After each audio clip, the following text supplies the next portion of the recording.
Square windows. Great for picture frames, terrible for airplanes. Here's why. Back in the 1950s, jets were new, sleek, and fast. The de Havilland Comet, the world's first commercial jetliner, looked like the future, but pilots kept losing planes, for a baffling reason: mid-flight breakups.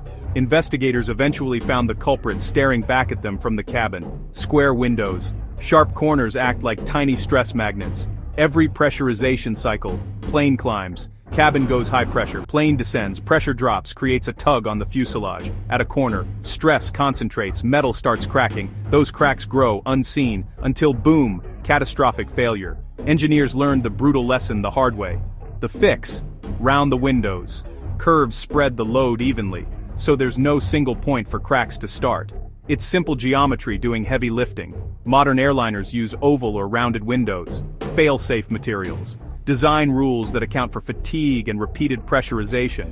This change didn't just save aesthetics, it saved lives. It transformed how aircraft are tested and built. Today's planes go through thousands of simulated pressurization cycles, inspections, real-world testing before a single passenger boards. So next time you look out that perfectly rounded window, remember, it's not about style, it's about physics, history, and a very expensive lesson learned the hard way.